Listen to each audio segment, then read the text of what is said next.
Welcome back, budding Praetors, servants of both the Emperor or the War Master themselves. Today I want to talk about essential units if you are getting into the game Horus Heresy in this 3rd edition. And I want to make a distinction up here at the top of this video between competitive auto-includes, which are things that are just insanely good and effective for the points cost, and things that every player should have in their toolbox. You don't use every tool for every problem or solution or whatever, but they're always really great to have. These are units that will always serve you regardless of what kind of army you want to build, or can help solve very specific problems that I think are going to catch people off guard a little bit as they first start playing Horus Heresy. Another way to look at it is just units that I think will consistently, for the cost of accruing the models and building them and painting them, whatever, will consistently deliver a good time.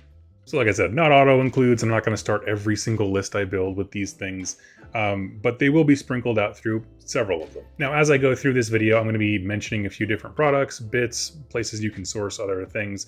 I have affiliate links in the description down below. If you wouldn't mind, please using any of those goes directly to supporting the channel, but I won't waste time with that. Let's start with the first unit, because the big one to talk about in this edition are Seekers. The utility of Seekers really dawned on me as my buddy Ned from Ineptus Astartes and I were unpacking the Night Lord's rules. In short, they are an elite choice. It's a basic squad of 5 Marines, but they have infiltrate 9 inches, so they get to deploy outside of your deployment zone, 9 inches away from enemy models and outside their territory, which is great for objectives, but the real sauce is in their gun, the Kraken Bolter, which they all come with standard. It's a 30-inch range, 2-shot, strength 4, AP 4, 1 damage. You know, it's a respectable bolt weapon, but its special rules are precision 4 up. So if you hit a unit on a hit roll of 4 or more, you get to choose where the wounds are assigned, so you can kind of snipe characters out. But also, the weapon has the rule Shot Selector. This is to represent the different ammunition types that veterans have access to. When you go to shoot with a unit of Seekers, you get to select one of the following 3 special rules to apply to the gun that shooting attack. You can give it Panic 1, Breaching 4, or Suppressive 2. And at the time of recording, this murder package is only 105 points. Now, why would this be included in your toolbox of things that you always want to have as an option? Because they themselves are a Swiss Army knife. First of all, precision 4. No matter if you change the weapon that they're armed with, just having an infiltrate unit, whatever, precision is fantastic as a rule. Because it's easy to look at this and say, oh yeah, I want to snipe out the heroes, right? And then you can get into challenges and whatever. But really, in this edition, I think a unsung hero is going to be applying those wounds to the Vox caster or controller, whatever he's called, that a squad of Marines has. Because status conditions are going to be a big part of this edition. What the Vox lets you do is essentially try to remove a status before your turn begins, so you have full capabilities of your troops. By knocking that out, you're basically saying, if I give you a status, you're going to be stuck with it. At least until you have a chance to try and shake it off the long form way where you lose access to that unit for a turn, or control of it rather. So that's incredible to shoot the Voxes. Obviously, if you shoot the heroes, then the stat that they're testing against will go down, as you know, the quality of the troop you're testing goes down by killing heroes. But the Vox one, I think, is going to be a big sleeper. That's before you even get to the shot selector rule, right? Panic 1 is fantastic. It basically turns these guns into a long-range flamer, because you're projecting Panic 1 out there like flamers do. Which is, you know, depending again on the leadership and the characteristics and what tools they have access to, could be quite good. Especially because if you remember, units that have status conditions cannot capture objectives. And so by being able to reach out further than a flamer and hopefully get them to break, you're kind of projecting the ability to cancel out someone's ability to hold objectives. If you are hero hunting, breaching on a 4-up rather, is fantastic. So breaching is on a wound roll, in this case of a 4 or higher.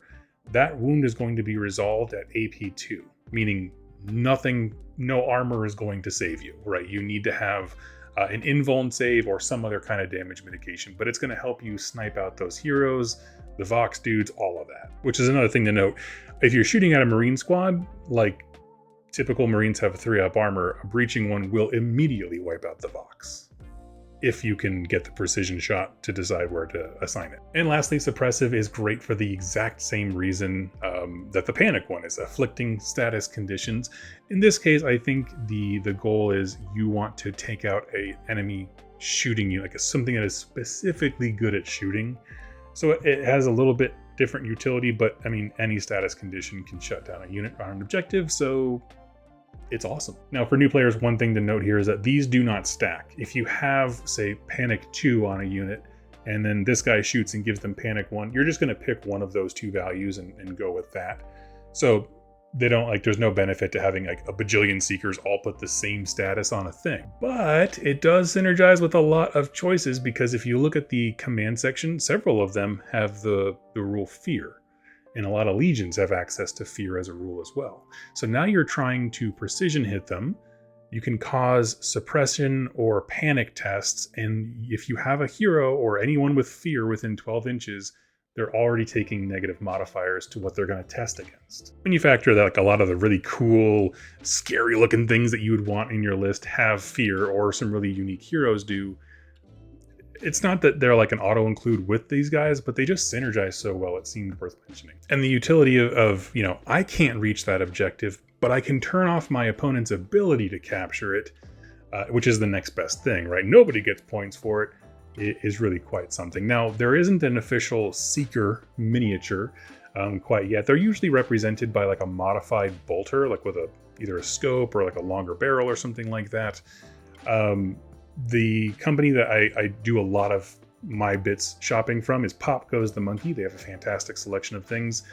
They have a bolter that fits this like to the T, so I will leave a link in the description for that down below. If you're somebody who just got the Saturnine box and you're sitting on a ton of Marines and you're like, I don't want 40 TAC Marines, what do I do with these dudes? Making 1 or 2 units of Seekers is really not a bad idea. And when I say 1 or 2 units, I mean minimum squad.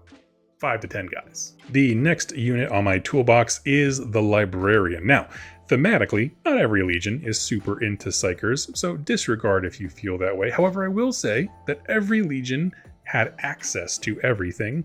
For example, there were World Eater Psychers before things got, we'll say, extra rough. But regardless, I did a video about the Psychic Phase disciplines, or the Psychic disciplines rather, and kind of picked apart the Psyker models themselves. I'll leave a link to that down below. So I won't retread too much on that same note or whatever, but what I'll say in general is I cannot think of a playstyle that could not benefit from having one. He does not seem essential, but what I mean is you could build any number of competitive or super fluffy lists, and I cannot think of an army rule or win condition that couldn't at minimum be complemented by some psychic discipline. Just off the top of my head, one discipline can give a 3-up shrouded save as a reaction. One can make enemy units flee from combat. One gives you a strength and toughness bonus when you charge. Another gives you precision 5-up, like we talked about with the Seekers. But this precision works on everything from a sea of bolter fire to a last cannon team. You get my point. The only piece of advice I cannot really stress enough is to decide a single job for your Psyker. Give them a role, give them the disciplines to do that role. Don't overinvest in points that you're not going to be able to using all these different disciplines.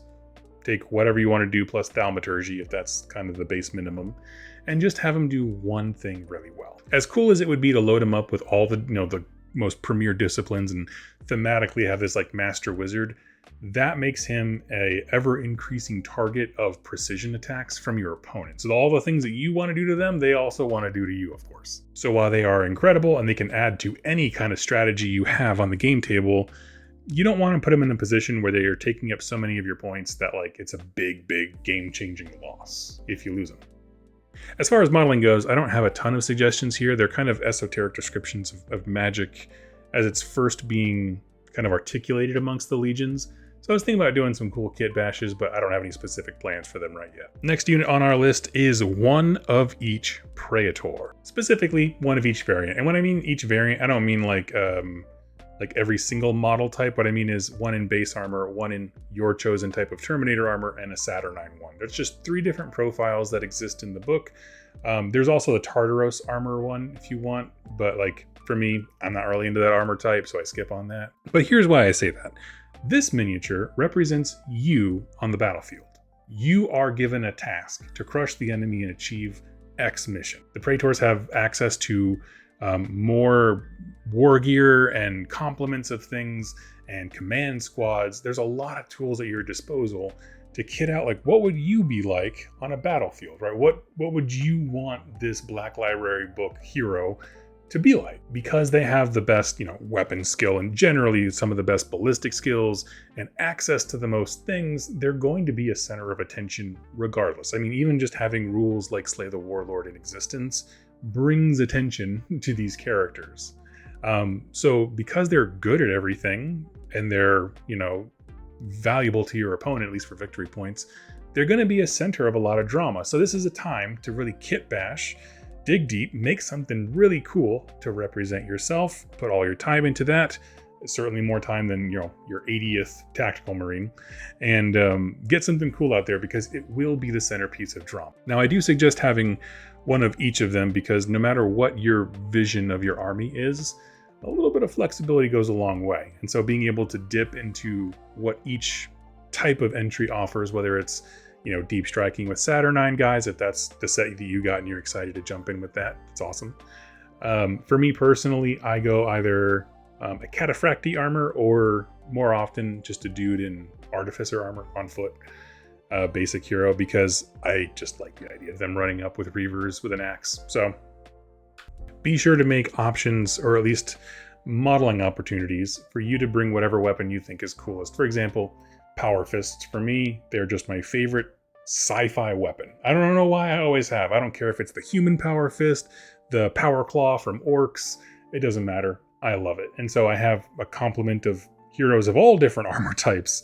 Everybody's got a power claw, right? And then I have other ones with axes and junk like that. But my point is, take some time here to really flesh out this, because Heresy is one of those games where a lot of the character of an army can be diffused across your collection by the heroes. Meaning if you put a lot of time into modeling them and what they represent, because they take so much mental focus and time in the game, it kind of has a trickle-down effect with theme and stuff. My next suggestion on units is the Master of Signals. Now, to me, this is the winner for the most understated and underrated of the phrase "in addition" that exists in this book. Any of the levers, right? Because I missed it when I was first talking about my command choices in that video. Because it is just a little text that says "in addition" that has some really momentous value. So to kind of give you a new synopsis on that, this guy is sort of a middle-of-the-road hero in terms of stats. He's a bit limited on upgrade options, in my opinion. That's because his value doesn't come from combat, it comes from his backpack, specifically the war gear piece called the Command Vox Relay, which gives him 2 abilities rather than the one that I mentioned in that other video. The first one is this: when you go to do a reserve roll, you can add 1 to that roll if he's still alive. So it just gives you a more consistent way to get reinforcements on the table. But the second part of that is at the start of the turn, he can make an intelligence check, and if it succeeds, you pick a unit and you give them either Line 1 or Vanguard 1, and if it already has any of those rules, it loses the other one in favor. So if you have a unit of, say, for example, just Darren Terminators that have Vanguard 4, they charge up, they wipe an enemy off the objective, they get 4 victory points for that. But part of the Vanguard rule is that you are really terrible at scoring objectives by just sitting on them. You only get 1 victory point no matter what. And so this would flip that. You then do the intelligence check. Now that unit loses Vanguard 4, but gains Line 1. So instead of only getting 1 victory point, they're now getting 1 in addition to whatever the game says it's worth. So in this way, you can absolutely maximize the kinds of VP that you yourself are earning. And again, he doesn't have to be in the unit. He doesn't have to be on the objective to do it. It's an intelligence check that then changes, the special rules on a given unit. There's not a lot of situations, I think, where you would want to turn a line unit into a Vanguard unit. Like in terms of I'm not going to take my tactical Marines and go full Vanguard. That would be a very niche scenario.